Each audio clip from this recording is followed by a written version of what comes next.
భక్తజనులకు నమస్కారము. శ్రీ గణేశాయ నమః, శ్రీ సరస్వత్యై నమః, శ్రీ పాదవల్లభ నృసింహ సరస్వతి, శ్రీ గురు దత్తాత్రేయాయ నమః.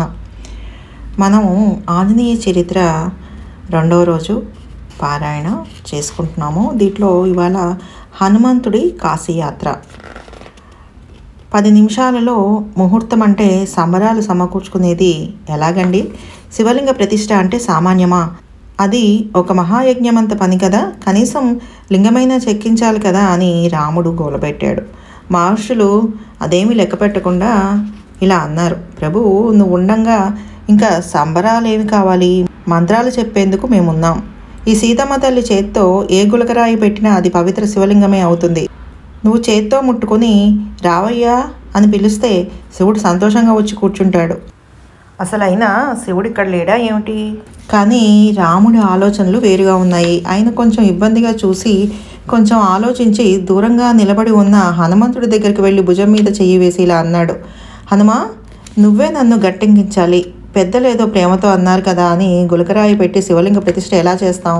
నిజానికి అసలు కైలాసం నుంచి లింగం తీసుకురావాలి. అది నీకు సాధ్యమే, కానీ సమయం చాలదు.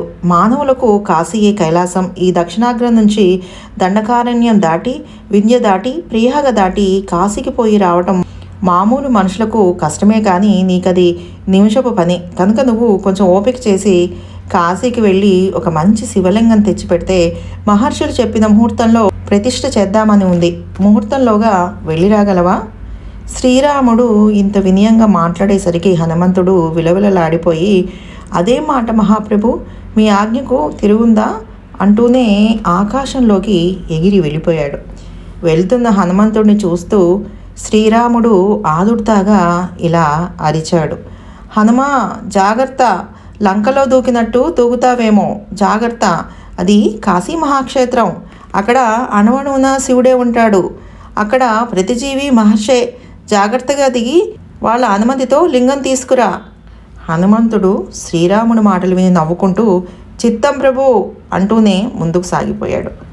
కానీ శ్రీరాముడి హెచ్చరికతో హనుమంతుడు మరింత శ్రద్ధతో కాశీ స్మరణ చేస్తూ ముందుకు సాగాడు.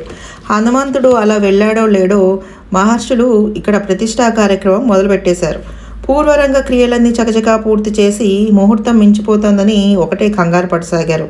ముహూర్తం నిజంగానే దాటిపోతోంది, కానీ ఎందుకో హనుమంతుడి జాడే లేదు. ఇక మహర్షులు శ్రీరాముడిని ఊపిరి తీసుకొని లేదు, కాళ్ళ కింద నిప్పులు పోసినంత పని చేశారు. సంకల్పం అయిపోయింది, ముహూర్తం తప్పిపోవడానికి వీల్లేదని ఒకటే గోల చేశారు. శ్రీరాముడు ఎటూ చెప్పలేక ఇబ్బంది పడుతున్నాడు.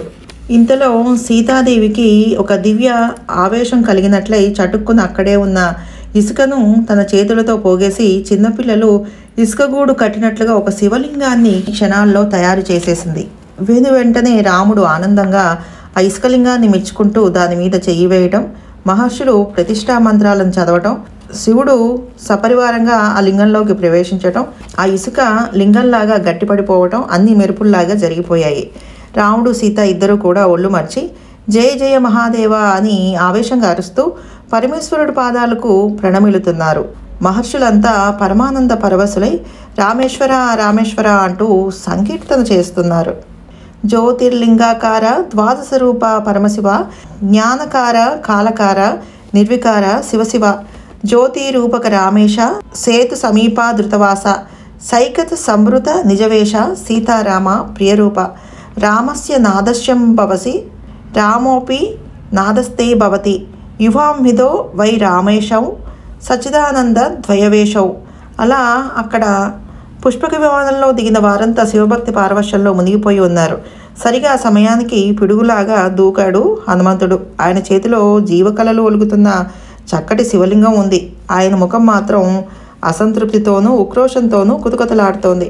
పెద్దలంతా అక్కడే ఉండటం వల్ల, విశేషించి శ్రీరామ ప్రభువు అక్కడ ఉండటం వల్ల ఆయన ఏమీ మాట్లాడలేకపోతున్నాడు. కానీ తన ప్రభువు లింగ ప్రతిష్ఠ చేసే సమయానికి తాను అక్కడ లేకపోయానే అని, ఆ మహావైభవాన్ని తన కళ్ళతో చూడలేకపోయానే అని ఆయన కుమిలిపోతున్నాడు. ముహూర్త సమయానికి అందుకోలేకపోయానని హనుమంతుడికి తన మీద తనకే కోపంగా ఉంది. కానీ ఏం చేస్తాడు?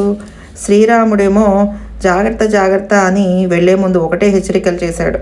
దాంతో ఆయన వేగం సగం పడిపోయింది. తీరా కాశీకి పెడితే అక్కడి విశ్వేశ్వర లింగంలో కానీ పరివార దేవతా మూర్తులలో కానీ జీవకలే లేదు. అందరూ నిద్రపోతున్నట్టుగా ఉంది. ప్రతి చోట స్తోత్రాలు చేసి శివలింగం తీసుకుపోతున్నానని అనుమతి ఇవ్వండి అయ్యా అని ప్రార్థించవలసి వచ్చింది. ఎందుకో కానీ ఎవరి దగ్గర బదులు రాలేదు. అందువల్లే ఇంత ఆలస్యమైంది హనుమంతుడికి. బదులు ఎందుకు ఆలస్యమైందో ఇప్పుడు అర్థమవుతోంది. శ్రీరాముడి ఆహ్వాన ప్రభావం వల్ల కాశీలోని సమస్త దేవతలు ఆ క్షణాన ఇక్కడికి వచ్చేశారు. వాళ్ళు తమ అంశాలను ఈ క్షేత్రంలో నిలబెట్టి మళ్ళీ వెనక్కి వచ్చేసరికి కొద్ది నిమిషాలు పట్టింది. అందుకే వాళ్ళ అనుమతి లభించడం ఆలస్యమైంది. అసలు రహస్యం ఇది అని హనుమంతుడికి ఇప్పుడు అర్థమైంది. అర్థం కానిది ఒకటి ఉంది. తనను రామప్రభువు కాశీ దాకా ఎందుకు పంపించినట్లు, ప్రతిష్ఠా సమయానికి తను లేకుండా ఎందుకు పక్కకు తప్పించేసినట్లు, తను తప్పేమిటి అని హనుమంతుడు ఈ చింతతోనే మదన పడిపోతున్నాడు. తర్వాత కథలో ఏమైందో రేపు చూద్దాం. సర్వం శ్రీగురు పాదారవింద అర్పణమస్తు. సర్వే జన సుఖినో భవంతు. శుభం భూయాత్.